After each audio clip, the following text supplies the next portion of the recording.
Hello, my name is David Brown. I'm a faculty member at the College of Business here at Ferris State University, and I also coordinate the risk management and insurance program here. And today I'd like to welcome my guest, Scott Whaley, who is a Ferris graduate and a professional within the insurance industry, working in the claims part of that industry. And so I'm glad you're here with us today, Scott. Thank you for making the trip and joining us here on campus. Thanks for having me. Sure. First thing I'd like to ask you is just to tell me about your story. How did you get started in the insurance industry? What are you doing now, and how did your career progress to get you there? Sure. I have a brother that's older than myself that is an insurance agent that went through the Ferris program in the early 80s. And my intention was to become an insurance agent. So I went through the program here and thought it might not be a bad idea to get some company experience. There was no underwriting positions available at that particular time, so I started my career in the claims end of the business. And I intended to be there for maybe a year or two. 20 years later, I found myself still handling claims and finding it enjoyable. The first 20 years, I worked for 3 different regional carriers, moving in a couple different states, handling insurance claims. And the last 7 years, working as a general adjuster, handling large losses in the $1 million range, traveling throughout the country, handling those types of losses. And more recently, in the last 4 years, I acquired a part of an independent insurance adjusting company where I actively handle large losses in the Michigan area for them. Okay, great. So as far as your involvement in the claims part of the insurance business, what is it that you enjoy most or have enjoyed most over the years about that particular type of job? A couple of my positions, I was more behind the desk 8 to 5, answering phones, working in a cubicle. And that didn't end up being who I am. That's just not how I live my life. I want to be out and about doing things. So once I got in the field and experiencing working with folks on the ground, I just found out that that's where I need to be and not be stuck behind a desk, all day. So the rewards are when you go out and see a business or a residence burnt down to the ground or severely damaged, and see them at that moment, and then 6 months later, 4 months later, when it's rebuilt, and you go back out with those folks, there is a little bit of a feeling of accomplishment that you were kind of part of that process. Fantastic. What about your Ferris State education do you think prepared you for this particular line of work? The nuts and bolts of the general information you think you'd probably never used, the Lloyd's of London stuff way back in the day. But interestingly enough, a lot of those general principles do find their way into modern insurance contracts. And you read it and you're, oh, okay, this is kind of where it comes from. So as crazy as it sounds, when I was in a student's shoes 20-some years ago, why in the world are we reading about that? It does have some practical meaning, in the current modern policies. But the main reason, other than just the nuts and bolts, is just the relationships you get over the years. I do not go by a week without talking to another Ferris alumni. When we have an issue or a problem to figure out, there's somebody that I can call that has more expertise in a particular area, and just essentially a networking of folks that you meet through your time here at Ferris that you still have 25 years later. Okay, great. So just to give us an idea of what a typical claims professional's day looks like, tell us a little bit about what someone might expect to encounter in a typical claim professional's day. What I do now is a bit unique. What I do is I handle large losses, and I also get involved in litigated dispute situations. So my typical week can be very diverse. I can be testifying in court on Monday, And literally, in one time this year, I was in court one day and I was at a pig farm the following day in Carhartts and boots, and then back, doing something entirely different the third day. So there's a mix of some office work and some field work, but the field work is very diverse, so it's hard to give you what every day looks like, but I would estimate about 50% of the time is actually on the road, meeting with folks, going through, meeting with contractors, looking at projects, and about half the time doing work on the computer and preparing reports, creating, establishing damages for the loss. Okay. So for a claim professional, I assume you're assigned or you take on a certain number of cases at one time. What could someone expect to be a typical caseload be like? How many different claims might you be handling at one time? I generally handle between 40 and 50 losses at a time that I'm working through. Most of my work is done early on in that first week that you do a claim. And then as construction progresses or as we work through the process, your time gets a little less as you work through the process. That might be a little unique. 40 or 50 might be a little low because of the size of the claims that I handle. If you're handling $1 million fire, you can't handle 100 of them, Sure. because of the time involved. So as the complexity of the claims go down, I would think an adjuster starting out, a new adjuster at a carrier, may expect to see 125 active files that they're working at a time. Okay. And the different kinds of claim, you mentioned large fires as an example. What other kinds of claims are out there? What other kinds of cases might a claims professional handle? Okay. In our firm, our independent adjusting firm, we get retained by insurance companies to handle their losses. And any type of insurance claim we handle. Could be a flood, could be a liability claim, perhaps a slip and fall. On my end of it, I do fires primarily, but essentially, hail, windstorm, any type of claim that you can think of, we handle. We do not do workers' comp or personal injury protection like on an auto, but we essentially handle all other aspects of claims. Okay. There's always the possibility of claims being filed that are perhaps an element of fraud involved. How often do you see that? Do you see fraud as an element to the work that you do? And I guess how do you approach those kinds of cases? Okay. As far as straight out arson for profit situations, I believe are, at least in my experience, are pretty rare. They do happen, and I have handled several in my career. I will share with you a quick story in which I was called out to work a fire that had 4 different areas of origin in the basement. Pretty unlucky folk if the fire actually started at the same time in 4 different spots. So you scratch your head, even though I'm an insurance adjuster, not an origin and cause professional or investigator. So at that point, when I noticed that there was something not quite right, we did bring in law enforcement, and we brought in our private origin and cause investigators to work through the process. In that particular case, it was actually an attempted murder. A gentleman was setting the house on fire. His wife was upstairs, and he's in jail now. And it wasn't caught before. They just, they didn't catch it initially, the fire department doing the work. So sometimes you do get in situations, but those are pretty rare. More apt with the fraud, we see some situations in which the damages might be a little bit healthier than you would expect, and then we work through those issues.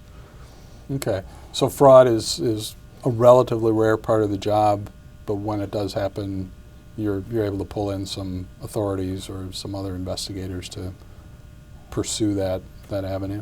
Yes, I would say the all-and-out arson for profit is, I would consider rare. we do frequently run into situations in which you may consider it puffing of the claim, or maybe being a little aggressive on what the value of that particular item was. And we get involved in situations in which perhaps an insured may be a little aggressive on how they're presenting their claim. Embellish things perhaps a little? Yes. Yeah. Okay. Now, in working on these different losses and claims, right now you work as an independent adjuster essentially with a variety of insurance companies? That is correct. And some insurance companies still have some in-house claims staff that may work directly for them. But in either case, I assume there's probably some interaction with the insurance company, different parts of the insurance company. Give us a little bit of an idea of what parts of an insurance company a claims professional may be interacting with, and what kinds of interactions are taking place. Sure. We deal primarily with the claims operation because that's the type of business that we're in. And if you're dealing with a large loss, say it's a multi-million-dollar restaurant that burns down, typical insurance, or many insurance companies, simply don't staff to have the ability to have somebody sit on that particular claim and work them through the process and take a week and just devote it to that first week. So that's one reason why they call us in, is to be able to handle those situations and have the experience to work on those larger losses and help them through that process, because they may not have the capability to just, at a drop of a hat, to have the capacity to handle those. But your question with respect to other departments, we routinely deal with the underwriting department on, say, commercial policies. Did you intend to insure the pumps with the gas station, or is that separate? Is that to be a la carte? Is that really part of this policy? Mm-hmm. How did you intend on writing that? With the agent that wrote the account, in some cases brokers, the underwriting department. We also get involved, sometimes we're questioned by loss control after the fact of, what happened here and what could be done, as they work through strategies to try to prevent those things in the future. Okay. Are there any areas of the insurance operations that maybe you don't interact with all that frequently, but there is still some interaction? Perhaps the marketing department. We would rarely get involved in situations where we're working with our friends on the marketing side. Every once in a while they'll reach out to us and maybe try to find a success story or something that went well, mm-hmm. that they can help and include in their marketing plan. Okay. Now, changing gears a bit here, there's a process within the claims process that involves reserving. To someone who's not aware of what reserving is all about, tell us a little bit about what that is and how that plays into the claims handling process. Sure. Reserving is a hot topic that we're currently working with in my particular company. Is you attempt to set aside a reserve what you ultimately believe that the claim is going to cost over the time. Sometimes it's pretty easy to have a pretty good idea what you think it's going to cost because the structure's down and you have a good idea what it's going to cost to replace. Sometimes you can't see all the damage and there's hidden damage, or the building inspector will not allow that particular structure to be rebuilt. That affects the value of the claim. And sometimes we get quite embarrassed when we insure it, or we reserve it, not insure it, reserve it at $100,000 and end up being $600,000, and you have to explain to my client why I was off by $500,000. Those aren't fun conversations to have. So what I do is we put together a spreadsheet, and based on previous claims that we've handled similar, look, oh yeah, I remember I handled a gas station last year. What did we pay on that? Mm-hmm. And then build from there. Well, this one's twice as big, so I need to make some adjustments, and make an educated guess as to the amount of the reserve. We do get pressure from our clients to try to reserve right away, like the next day. Sometimes I have to respectfully tell my client, golly, I hope we can wait 45 days so I can give you an accurate reserve. But sometimes that's not the case, and you say, this is my best guess now. I'm frequently wrong. Sometimes I'm low, sometimes I'm high. At the end of the day, it's pretty close, but it's only because I'm so far low and so far high over time. It's fairly accurate. Yes, I've heard the phrase that reserving is as much an art as it is a science. That is accurate. Cases. So, just so that everyone understands what that means, the reserve is essentially the best guess or the best projection as to what that claim ultimately is going to be worth. So then does the insurance company actually physically set aside those funds for that claim, or is that just an accounting entry in the insurance company's financial reports? What's really behind that reserve once you set it? Well, they set that aside, and to the insured, it really has no function to the insured themselves. It's not like if you reserve it at $500,000, using the previous example, it doesn't mean anything to the insured in that, we reserved it at $500,000, we're not going to go over that. That's in the insurance side of the thing. One reason why you want to be accurate, especially this time of year, is if you had a multi-million-dollar loss in December, for example, and you didn't adequately reserve it, and the year end comes, the insurance company called XYZ Insurance pays taxes on, say, $2 million. Their bottom line looks $2 million better than it really should have been, because if you took that money out into a reserve, then they pay taxes on that money, and then you end up paying the claim in 2015 in this example. Then they have to pay it. They kind of got hit twice. So they put a little bit more pressure on us at the end of the year to try to get it right, so that they're not paying taxes on something that they ought not. Sure. That they're ultimately going to be spending anyways. Okay. Fantastic. So, of all the claims that you've worked with over the years, what would you say are the most difficult or the most challenging types of claims that you've experienced? Emotionally, when we have fatalities. In the last year, I've had 4 fatalities that we've worked through our company, and that is number one by far. A tough thing to deal with. Dealing with the families, working with them over time. That being said, property's property, and people have varying degrees of how emotionally attached to property. I generally find commercial losses and industrial losses, it's more detached, and it's more just getting the job done, and very, frankly, a little bit easier to work with than Aunt Maud, who has pictures of the grandkids that she's wants to talk about, where you try to be empathetic and work through it, but the reality is, how much is a 8x10 picture worth? So to answer your question, I would say that the insureds that have a real emotional attachment to what got lost are the most difficult folks to deal with. Okay. As far as the success or the performance measures for a claims professional, how is that measured? How is your success measured? Okay. I'll answer that 2 different ways. As a small business owner, we're 18-person shop. I measure our success on, are we making money? Because that's why we're in business, to earn money to pay for our families and pay for our children to go to college and move forward that way.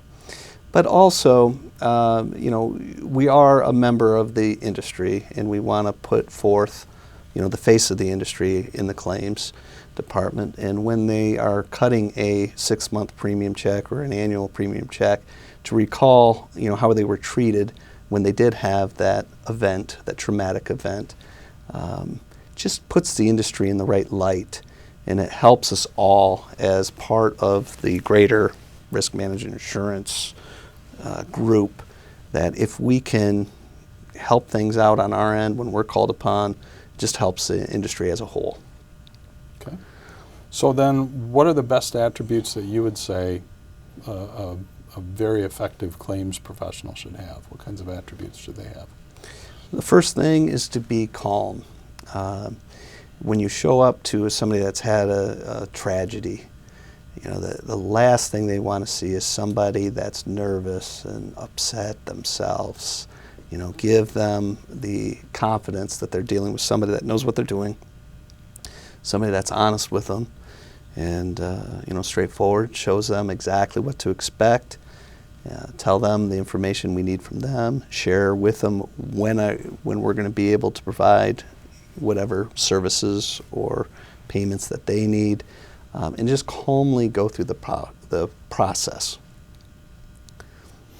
Okay.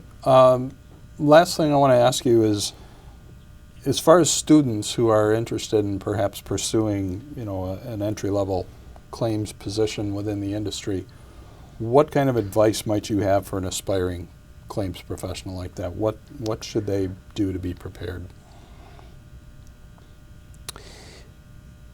My advice to somebody just starting in the claims industry is volunteer to help out on the unique opportunities that come up, a storm duty, a situation in which if you can go on a hurricane, or in my case we went down to Katrina, and get involved with that and understand some of these events and work through them. You get a lot of experience because you can handle a month's worth of claims in a couple of weeks, and it really progresses your career in understanding.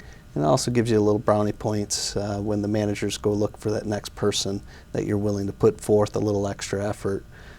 You always start off handling the smaller stuff. That's just kind of how it works. But pay your dues and look for those opportunities to add value when those unique situations come calling. Take those opportunities, and it'll be worth it. Excellent. All right. Well, thank you very much, Scott. Appreciate your time. Appreciate that you made the trip in. A Ferris graduate who's a testament to the value of a Ferris State education. Thank you very much for your time. Thank you for having me.